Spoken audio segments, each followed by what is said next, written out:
So we're going to start here with trapezius, the big muscle that runs all the way along the back. And we have clavo, acromio, spinotrapezius. In the cat, there's 3 parts to that muscle. In humans, there's only 1. If we come over here to the arm, the deltoid muscle also. In the humans, it's a single muscle. In cats, it has 3 parts.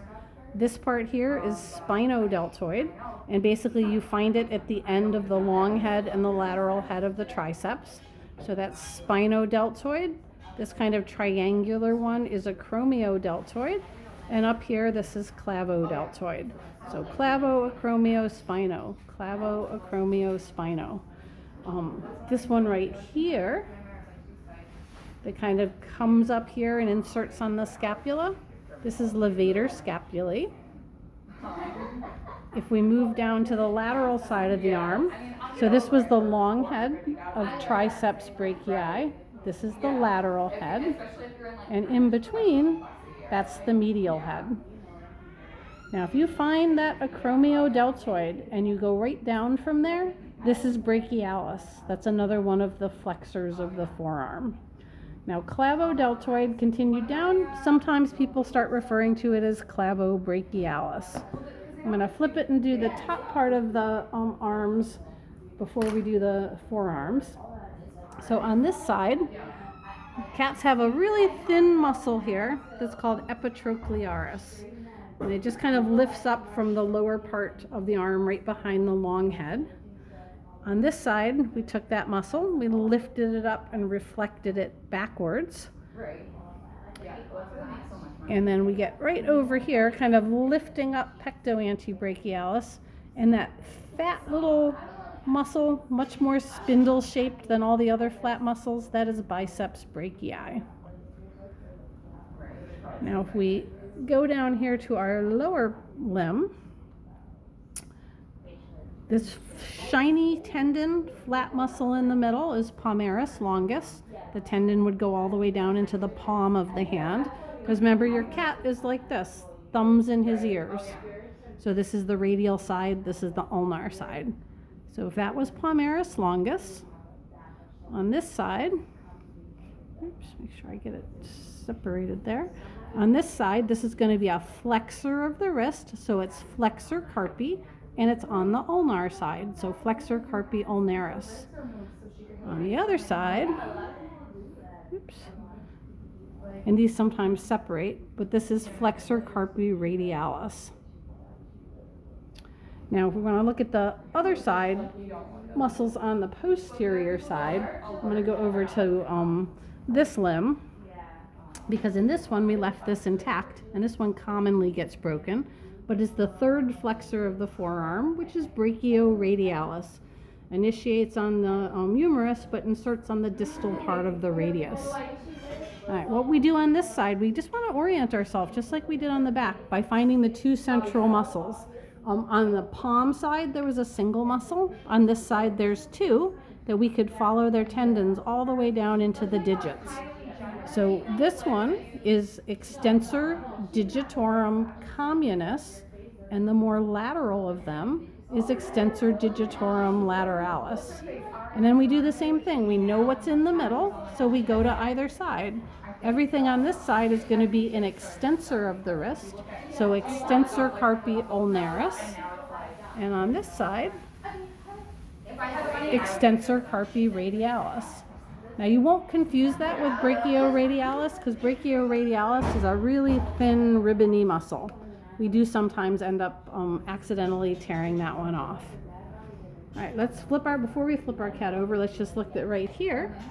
This is latissimus dorsi, coming from the thoracolumbar fascia and coming up and inserting under the humerus.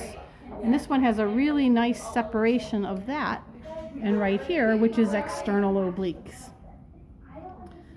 Now let's flip this guy over and look at him from this side. And usually what we do is kind of stretch out the chest muscles here.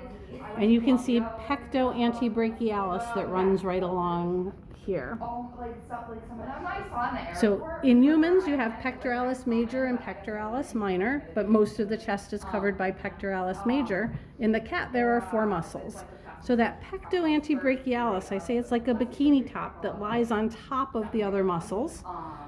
And let's see if we get in here so you can really see the angle. This is a small cat, so it's all the way up here. Can I see that little white line and the angle of those fibers?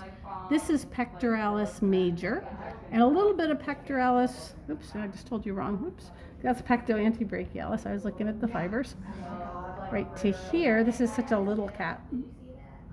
So if I stretch there, that's pecto antebrachialis. Right above it and right below it is pectoralis major. Where we see the orientation of the fibers change, so instead of kind of orienting like this, we start orienting like this. This is pectoralis minor. And I was just looking, and this one, you know what, I think Xiphi humoralis has been partially removed. It would have been here, but it would have been coming down all the way to here, which is the xiphoid process. So maybe that's the only muscle that's kind of missing in this one a little bit.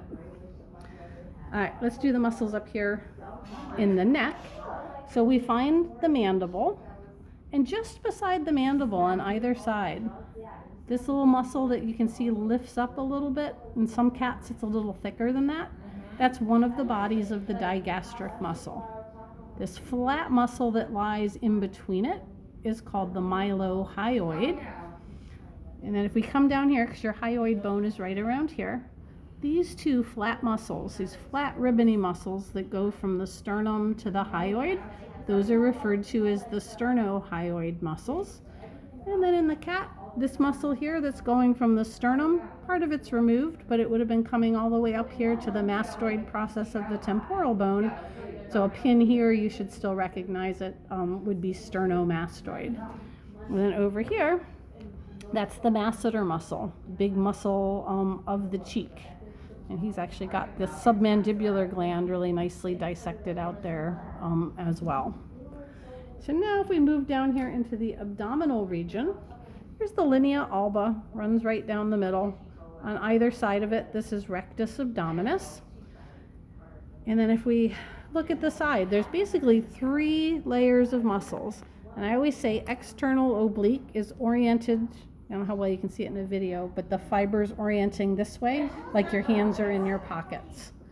You peel that back, and you can see distinctly different orientation of these fibers, more like I say hands across chest. Those are the internal obliques. And sometimes this is hard to do, but this is separated so beautifully. Underneath, here's transverse abdominis, and those fibers go straight, basically perpendicular to the long axis of the body. Up in here, the only deeper muscles that we really looked at was we transected here, the side of the pectoralis and beside latissimus dorsi here. And underneath, see those finger-like muscles? Those are serratus ventralis. And where they come up and they kind of dead end into this is one of the scalenes. See that flat muscle that's running along here? Slightly different color. And there's actually a couple of other scalenes that are up buried under here. Now we can come down to the lower legs. And why don't we start on the back side. And we'll do the gluteal muscles. So in humans, you have gluteus maximus right on the side of your ilium coming down to your femur, and then gluteus maximus kind of wraps around it. In humans, gluteus maximus happens to be bigger. The orientation is the same in the cat, the sizes are different, because this is gluteus medius, which is the larger of the two, but the one that comes crosswise across it, just like in humans, is gluteus maximus. And then this thinner region that goes from the tail to the femur is aptly named caudofemoralis. And you look on this side, and this white fascia, this muscle that tenses it, called tensor fascia latae. And you kind of find it at the end of the gluteal muscles. Back here, bicep femoris, which is one of the hamstring muscles. Back here, so the 3 hamstring muscles, bicep femoris, semitendinosus, and then in between it, semimembranosus. So if you think of the hamstrings like human hamstrings on the back part of the thigh, semimembranosus is the more medial one, and semitendinosus sits on top of it. We can actually see semimembranosus a little bit better from the other side. So if we do flip over to the anterior part of the lower legs, and again, on one side, we lifted up these very superficial muscles, kind of like epitrochlearis in the arm. The more medial one here is gracilis. The more lateral one is sartorius. Same general orientation to where they are in humans, but in humans these are flatter or skinnier, thin flat muscles. So on this side we've just marked them. On this side we actually lifted them up, transected, and reflected them so we can see what is underneath. Now the most obvious part is up here, and these are the quadricep muscles, major knee extensors. So just like in humans, there are 4 heads to it. The center one is called rectus femoris. Rectus means parallel, and it's located at the femur. On either side, you have the 2 vastus muscles of the thighs, vastus medialis and vastus lateralis. Humans, there's another one, vastus intermedius, that's underneath rectus femoris. But they all come down and they share the quadricep tendon when they cross the patella. Now on the other side, and these are not quite as clear, I'm going to show you over here probably. This muscle here, this is semimembranosus. It's the last one of the hamstrings. Here's semitendinosus, and I'll just flip over to show you. You see, that's what we were looking at between bicep femoris and semitendinosus, semimembranosus. So when I flip it over, that's the muscle that I am looking at. Everything up in here are the adductors. This one's shredded just a tiny bit, so we're going to peek under here, under gracilis on the other side, and we're going to say this was still semimembranosus. The largest one here is adductor femoris. The one next to it, where best to show it to you? Well, the one next to it that is thin and long is adductor longus.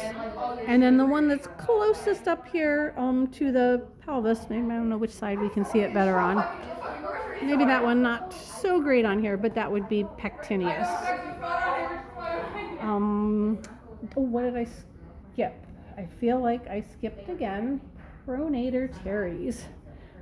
So if we're back up here in the arm, you remember we had identified all of these: palmaris longus, flexor carpi radialis, flexor carpi, I'm getting it wrong, flexor carpi ulnaris. This one little extra one, see this small little triangular muscle right here, and its tendon does not go all the way down. That is pronator teres, that little muscle right there. Now tell me, did I skip anything? Oh, I didn't do the lower leg. Oh, sorry, back down to the lower leg. Okay, so best way to start here is find the anterior margin of the tibia. Right here is what you think of as your shin, and the muscle that's right in front of it is tibialis anterior. Then if we kind of look back at our calves, and you see these are all sharing the same calcaneal tendon. The bulkier one that we feel right here is your gastrocnemius muscle, and the flat muscle underneath sharing that same tendon is soleus. Now technically we call these tricepsuria because they're in the calf region, but there's 3 heads. From the lateral side I can only see 2 heads. I can see gastrocnemius and I can see soleus. But if I come over here to the medial side, and I'm just going to show you that that was soleus right here, sharing that tendon. And I took gastrocnemius and I could separate it into 2 heads. They're fused on the lateral side, although you can almost see it right there. But when I separated them, this is gastrocnemius and this is plantaris. And we say plantaris is planted in gastrocnemius. And then the last 2 down here, actually 3 more down here, we're going to go back to the lateral side, and we're going to find the real shiny tendon that crosses the ankle bone. On the lateral side of your leg, that's where the fibula is. So this is fibularis longus. There's a couple of heads, but they all share that same tendon. It's also sometimes called peroneus. And then the last part is the two muscles that extend or flex the toes. And just remember, in the ankle, this is ankle flexion, this is ankle extension, but the toes are the opposite. Curling the toes under is toe flexion, straightening them back up is toe extension. So we're going to have flexor and extensor digitorum longus. And the extensor is on the external side or the lateral side. So it's the only one we didn't label here because this was peroneus. Right next to it, there's extensor flexor digitorum. And you can see it comes down on the superior surface, so it's going to allow you to straighten up your toes. Flexor digitorum is found on the other side. It's a flatter muscle. It's a little more attached to the bone. This one is so well dissected out that we can actually find the tendon and see that it goes underneath the foot where it's going to flex the toes instead. So this is flexor digitorum. This was extensor digitorum longus on this side. Now did I hit all of them?